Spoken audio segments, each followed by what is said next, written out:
Bursa transfer panas. Persib tutup pintu untuk Pratama Arhan. Ini alasannya resmi Matheus Pato. Jadi opsi setelah hengkang dari Liga Cina. Apakah akan berlabuh Persib? Persib tancap gas siap tempur hadapi Bali United di laga tunda Liga 1. Bursa transfer panas. Persib tutup pintu untuk Pratama Arhan. Ini alasannya Pratama Arhan, bek kiri andalan Indonesia, kini berstatus tanpa klub setelah kontraknya dengan Suwon FC berakhir. Tapi ada kabar mengejutkan Sobat Maung. Persib Bandung ternyata memutuskan untuk tidak merekrut Arhan. Apa alasannya? Pratama Arhan sempat santer dikaitkan dengan Persib Bandung, apalagi posisi bek kiri sedang jadi perhatian setelah Rezaldi Hehanusa cedera. Namun Persib akhirnya menutup pintu untuk Arhan. Menurut laporan, manajemen Persib lebih fokus mencari opsi lain yang lebih sesuai dengan kebutuhan tim saat ini. Edo Febriansyah masih dipercaya mengisi posisi bek kiri meskipun sering dimainkan di luar posisi naturalnya. Bagaimana pendapat kalian? Setuju dengan langkah ini? Persib sedang mengincar pemain yang bisa langsung beradaptasi dengan taktik Bojan Hodak.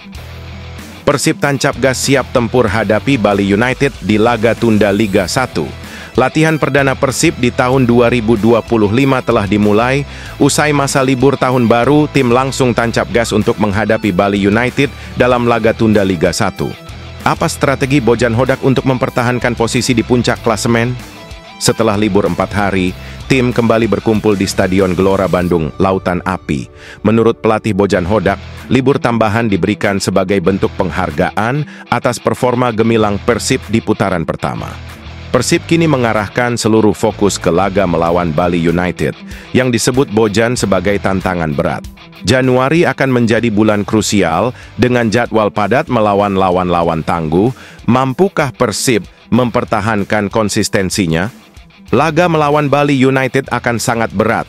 Kami menatapnya laga demi laga, mencoba meraih hasil positif dan bertahan di puncak, ujar Bojan Hodak. Resmi Matheus Pato hengkang dari Liga Cina, apakah akan berlabuh Persib Bandung atau Borneo FC? Matheus Pato resmi pamit dari Liga Cina.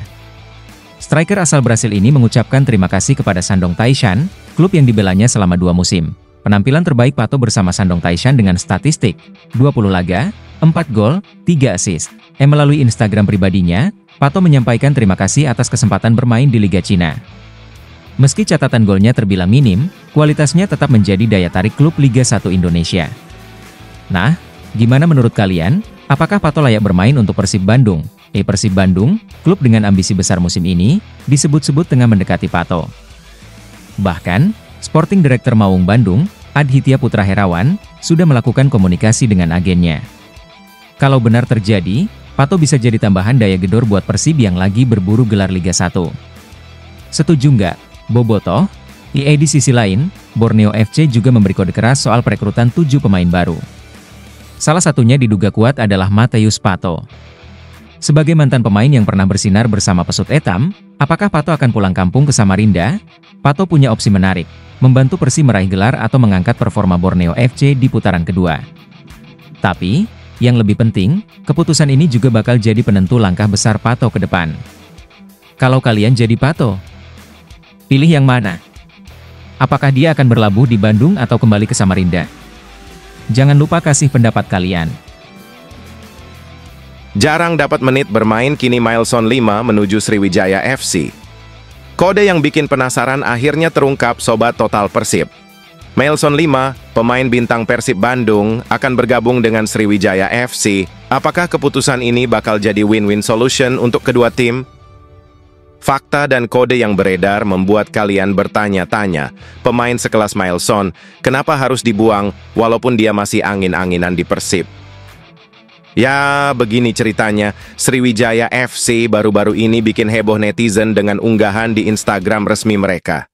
Ada foto karakter Mail yang bikin banyak orang langsung ngeh, wah, ini pasti kode buat Milson 5. Sebelumnya, CEO PT Digisport Anggoro Prajesta, selaku pemilik saham Sriwijaya FC, tidak menepis berita tersebut. Menurut CEO Sriwijaya FC, Anggoro Prajesta, Milson 5 akan dipinjam dari Persib Bandung. Bukan cuma karena urusan teknis, tapi juga karena kedekatan antara manajemen kedua klub. Kepindahan Mailson 5 memunculkan pendapat bobotoh dan pecinta bola. Kode Mail ini nggak cuma bikin heboh Sriwijaya FC, tapi juga bikin fans Persib bertanya-tanya. Ada yang bilang, kenapa pemain sekelas Mailson harus dipinjamkan? Skema ini disinyalir karena ada misi penting. Mailson bakal punya tugas berat membantu Sriwijaya FC yang sedang berjuang di zona degradasi Liga 2. Tapi, dengan kualitasnya, pasti dia bisa memberikan dampak besar. Apakah Mailson akan jadi game changer buat Sriwijaya FC dan selamatkan dari degradasi? Itu dia update soal Mailson 5 dan Sriwijaya FC. Jangan lupa kasih pendapat kalian di kolom komentar, like, dan subscribe, biar nggak ketinggalan berita transfer. Adam Alizé resmi milik Persib. Kontrak 2,5 tahun, siap bawa prestasi baru, berita besar datang dari Persib Bandung. Adam Alizé resmi dikontrak permanen dengan durasi 2,5 tahun. Setelah menjalani masa peminjaman yang mengesankan, keputusan ini menegaskan keyakinan Persib terhadap kemampuan sang gelandang. Adam Alizé bukan nama asing bagi para penggemar Persib. Bergabung di awal musim ini, gelandang kelahiran Jakarta ini tampil konsisten dengan 15 laga dari 16 pertandingan dan menyumbang 1 gol. Tak hanya di Liga 1, performa Alizé juga terlihat di ajang AFC Champions League 2. Gimana menurut kalian? Apakah kontrak ini keputusan yang tepat? Sporting Director Persib, Adhitya Putra Herawan, menyebut bahwa keputusan ini diambil berdasarkan rekomendasi pelatih Bojan Hodak.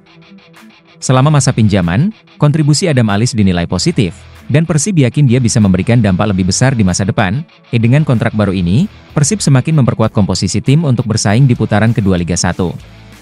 Adam Alizé diharapkan menjadi salah satu motor serangan yang bisa membantu Maung Bandung meraih prestasi lebih tinggi. Kira-kira, berapa banyak gol dan assist yang bisa dia ciptakan musim ini? Tulis di kolom komentar. Usai laga gelandang Persib, Tyrone meminta maaf karena satu hal ini kepada Ciro Alves. Hal ini terjadi karena ada momen menarik saat Tyrone Del Pino mencetak gol ketiga untuk Maung Bandung. Gol ini memicu perdebatan kecil karena bola sebenarnya hampir masuk oleh tendangan Ciro Alves. Momen tersebut terjadi saat Ciro Alves melakukan tembakan keras ke arah gawang Persita. Bola gagal diamankan dengan sempurna oleh kiper Igor Rodriguez dan terus bergulir ke arah gawang. Namun, sebelum bola melewati garis, Tyrone Del Pino datang dan menyentuhnya ke dalam gawang.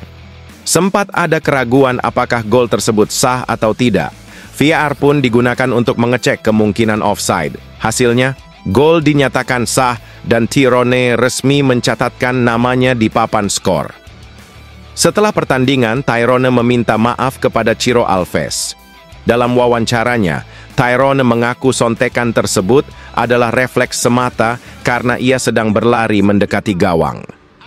Saya pikir bola akan masuk, tapi saya secara otomatis memasang kaki. Maaf Ciro, ujar Tyrone.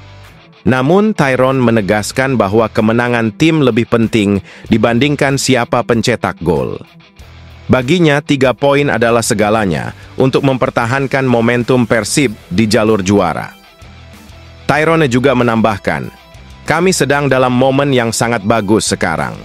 Kami adalah keluarga di ruang ganti, dan kami harus terus seperti ini. Suasana kebersamaan yang kuat di dalam tim jelas menjadi modal besar untuk Persib dalam perjalanan mereka menuju gelar juara. Pernyataan Bojan Hodak tidak masukkan Dimas dan Kocijan saat menit akhir lawan Persita. Ini alasannya, kemenangan Persib Bandung atas Persita Tangerang meninggalkan sejumlah pertanyaan dari para bobotoh. Salah satu yang paling disorot adalah keputusan pelatih Bojan Hodak untuk tidak menurunkan Dimas Drajat dan Nikola Kocijan dalam pertandingan tersebut. Absennya Dimas dan Kocijan di tengah performa tim yang sedang bagus menimbulkan spekulasi di kalangan pendukung. Bojan Hodak, dalam sesi konferensi pers usai pertandingan, mengungkapkan alasannya. Menurut pelatih asal Kroasia tersebut, keputusan untuk tidak memasukkan Dimas dan Kocijan didasarkan pada kondisi kebugaran kedua pemain yang dinilai belum 100% pulih. Saya harus memastikan semua pemain dalam kondisi optimal sebelum diturunkan. Dimas dan Coach Jan masih dalam tahap pemulihan penuh, jadi saya memutuskan untuk memberikan mereka waktu istirahat lebih banyak, jelas Bojan. Bojan juga menyinggung jadwal kompetisi yang padat, yang membuatnya perlu mengambil langkah hati-hati dalam menurunkan pemain. Memberikan waktu istirahat dianggap penting untuk menjaga performa jangka panjang tim. Dimas adalah pemain penting bagi kami, tetapi saya harus mempertimbangkan kondisinya dengan cermat. Sama halnya dengan Coach Jan. Mereka berdua baru saja menjalani program pemulihan, dan kami tidak ingin mengambil risiko yang tidak perlu, tambahnya, dalam sesi konferensi pers. Bojan Hodak menyatakan rasa syukurnya atas kondisi tim yang stabil, tidak ada pemain baru yang cedera usai pertandingan terakhir. Ini sangat penting bagi kami, terutama mengingat jadwal kompetisi yang cukup padat, ujarnya. Selain kabar baik soal kebugaran pemain, Persib juga dipastikan akan segera diperkuat oleh dua pemain mudanya, Kakang Rudianto dan Robby Darwish. Keduanya saat ini tengah menjalani tugas membela timnas Indonesia di ajang Piala. Bojan Hodak menyebut bahwa kehadiran Kakang dan Robby akan menjadi tambahan yang sangat berarti